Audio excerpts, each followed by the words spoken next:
A lot of really good people just like you have great intentions when it comes to getting in shape. Sadly, they make several weight loss mistakes that keep them stuck. So stick around and I'll make sure this doesn't happen to you too. Hey, this is Colin DeWay. If you want to master your metabolism and create forever results, start now by subscribing and click on that bell notification so you don't miss anything. So I recently did a video about common reverse dieting mistakes, and I thought it only made sense to follow that up with common mistakes people make in a fat loss phase. And let me tell you, there are a lot of them, too many to cover in one video. But I do have 13 mistakes that I want to help you avoid, so make sure you stick around to the end of the video to make sure you not only lose the weight, but keep it off. Alright, the first mistake I want to cover is a really common one, and that is dropping your calories too low and being too extreme right off the bat. Hey, I get it. You want to get after it, you want to get good results, so what you do is you go out and you drop your calories really low, you start doing a bunch of cardio, and of course at first you see really good weight loss. But there's a couple things you need to know about this. One is that all that weight you're losing is not all body fat. Some of it is water weight, and unfortunately some of it is also lean body mass. And two, you have to remember that your metabolism will adapt to whatever you do. And that is when, not if. You'll have no room to make more adjustments to keep the fat loss going, and you'll just end up stuck. You want to eat as many calories as possible and do as little cardio as possible while seeing results so you can keep seeing weight loss long term. Now that brings me to my second common mistake, and it's actually the polar opposite of the first one, but still a common one, and that is not dropping your calories low enough when you start. If you make too small of changes, especially if you keep repeating those small changes, what you end up doing is basically reverse dieting in reverse. Basically, your body just adapts to those lower calories, but you don't see much change in body fat. Great for a reverse diet, not so great for a cut. I personally generally suggest that you drop your calories about 400 to 600 calories a day from your maintenance calories when you start. Of course, keep in mind this can vary quite a bit between each person, and there's a lot of different factors that come into play, such as genetics, dieting history, and your own personal goals. The third mistake I want to cover is getting upset about hitting plateaus, but not making adjustments when you hit them. It's important not to get upset about these plateaus. It's literally the body just doing what it's supposed to do, adapt. Many people get so upset when the process stops working, and it can totally derail them, and it can just really put you in a bad mental place, and if it puts you in a bad place mentally, it makes it that much harder to stick to the process. In most cases, it's inevitable for your body to eventually catch up. You don't want to spend weeks or even months doing the exact same thing, getting no results, and just hoping it's going to change. Usually I find that if you drop your calories around 100 to 150 calories per day, and potentially add in a little bit of cardio, like maybe 20 to 30 minutes for the week, that usually helps get things going again. But again, keep in mind that's just kind of a generalization, and everyone's a little bit different. Now the fourth mistake actually ties in all three of the previous ones together, and that's basically not knowing how much you're actually eating. So many people start new diet plans, and it can even jump from one to another, just kind of hoping they're going to find the one that works for them, but they have no clue how much they're actually eating. Whether you're doing keto or paleo or vegan or anything else, at the end of the day, they're all just different ways to put you in a calorie deficit, and that's the only way you can possibly lose weight. Now I'm not saying you have to track, and I'm not saying that any of those plans are necessarily bad. If you like them and enjoy them, that's fine, but I am saying that if you are tracking and you know how much you're eating,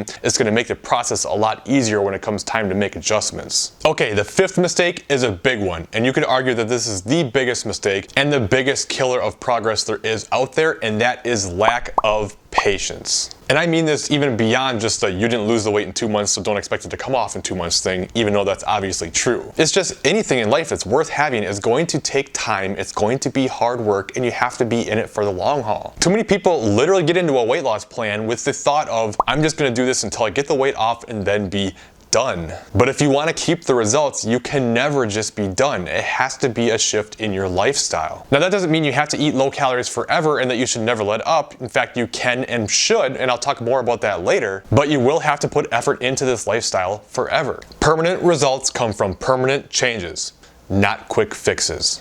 In fact, it's typically the quick fix plans that make you fatter because you just slow your metabolism down, give up, binge, and gain the weight back, and then some. And that leads me perfectly into mistake number 6, and that is make sure you find something that you enjoy and can stick to, and you find sustainable for you. Fitness is something that should fit into your life, not something that should completely take over your life. I don't want you getting caught up and feeling like you can't go out with friends, and you can't go out to eat, and you can't enjoy parties. If you find you can't participate in life because you're on a diet, something's terribly wrong. And this goes right back to the extreme approaches I was talking about before. Losing weight, especially if you want to keep it off, doesn't mean changing every aspect of your life overnight. And if you exclude all the foods that you love and you don't hang out with your friends and family all because you're on a diet, how long do you really think that's going to last? You need to create a healthy relationship with food. The all or nothing approach will always end in nothing. The seventh big mistake I see a lot of people make is not reverse dieting after the diet is done. And this goes for whether you reach your goal or you're just too tired of dieting and don't want to do it anymore. There isn't a wrong reason to stop trying to lose weight. And honestly, because of how adaptive the body is, most people aren't going to lose all the weight they want to in one weight loss attempt, and that's okay. The problem is most people just go right back to their old eating habits whenever they stop. And a lot of times it is because they're dieting too restrictively, but no matter what the reason is, your metabolism will be suppressed when you're done dieting. So if you bump up your calories too fast, or especially if you just say screw it and throw all caution to the wind,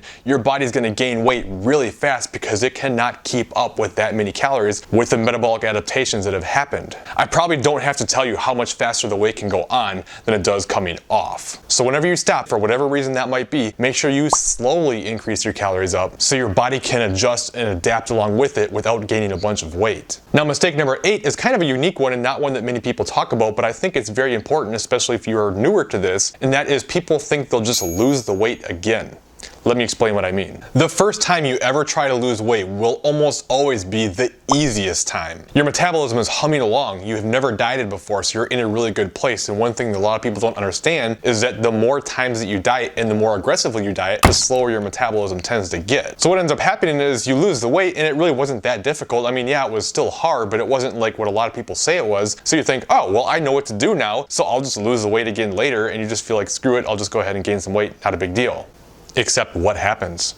You go back to do the same thing again, and now it's not working, is it? So this is all the more reason you want to reverse diet whenever you're done and do everything you can to maintain your weight and not let things go, because it's only going to get more difficult the more times you do this. Now, the 9th mistake is never taking diet breaks or never backing off when you're trying to lose weight. If you just keep pushing and pushing all the time, your body is going to fight you. Taking diet breaks where you increase your calories up to around maintenance and maybe even cut your cardio back maybe in half or so can really keep you in a good place hormonally, metabolically, and not only does it have the physiological benefits, but it also has a lot of mental benefits to be able to enjoy some more food for a while and not feel like there's never any end. Just make sure you don't misunderstand the term break as in you just don't pay attention and have some sort of free-for-all. You can undo a lot of hard work in a short amount of time if you don't be careful. So you still want to control your calories, you're just bringing them up for a while. The 10th mistake I want to cover is only doing cardio and never doing any strength training. Even if your goal isn't to have a lot of muscle,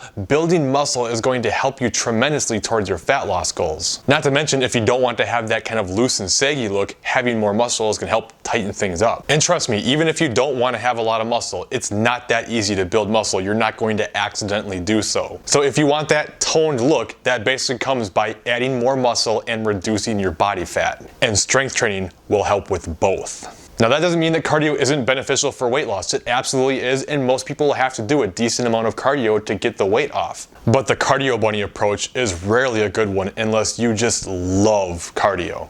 One quick thing before I go on to the next point, and that is keep in mind weight here is tricky. Muscle has weight, it's not free, so the actual weight loss may not look the same, but keep in mind here, we're not just looking to lose weight, we want to lose fat. So this is why it's important to look beyond just the number on the scale, and in terms of actual fat loss and body composition changes, strength training is really powerful. Now, the 11th mistake is not one that many people would probably think about, but a very important one, and that's the danger of expectations and unrealistic goals. Quite often when we start a weight loss journey, we have these expectations of how things should go. A lot of the times these expectations are completely unrealistic and could never happen even if the process went really well. So even though you may be absolutely killing it, because you had these high expectations, you feel like it's not going well and you feel like you're failing. I truly believe that happiness is basically the difference between expectations and what you get. So if you have high expectations, you're definitely not going to appreciate the small progress, and you might not even appreciate the good progress. If you have no expectations, you appreciate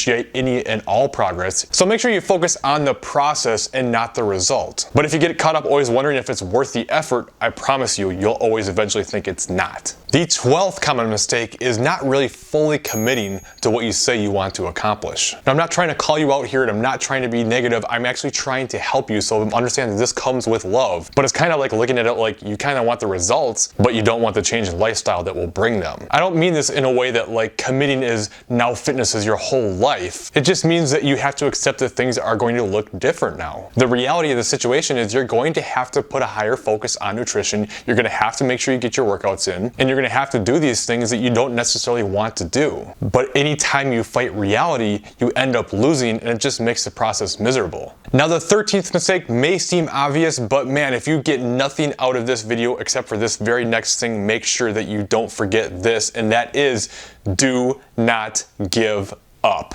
I mean this with all my heart. The will to win and sheer grit and determination has way more importance than the exact how to do this stuff. The truth is, you can do a lot of things wrong and see fantastic results if you just don't give up. It's going to be tough. You're gonna stumble, you're gonna fall down, you're gonna question whether it's worth the effort, and I'm telling you, you have to keep pushing forward and it will be worth it. It's not even the weight loss at the end of the day that you end up being happy about. It's not what you're proud of. That's not even something that you care about. It's what happens to you on the inside that really truly changes you. It's getting through the hard times. It's persevering when you didn't think you could. It's doing things that you never thought you could accomplish. That's the stuff that really changes you and what really matters in the grand scheme of things. And just as a reminder though, just because you stopped trying to lose weight doesn't mean you failed. There may be times where you need to do this. It's okay to stop dieting if it gets too hard. You just have to make sure you reverse diet out so you can keep your progress and not start all over again. You're still putting in the effort, you're just not trying to actively lose weight. There's a big difference. Alright, you probably noticed I talked a lot about not just losing weight here, but losing weight and actually keeping it off. I actually have a video I want you to check out next, and it's right up here, and it's me giving you 5 tips to make sure you not only lose the weight, but keep it off long term. Research actually shows that 95% of people who lose weight end up gaining it back, and I don't want that to be you. So make sure you check that out. If you're new to the channel, consider subscribing. If you have any questions, please leave them in the comments below, and I'll see you next time.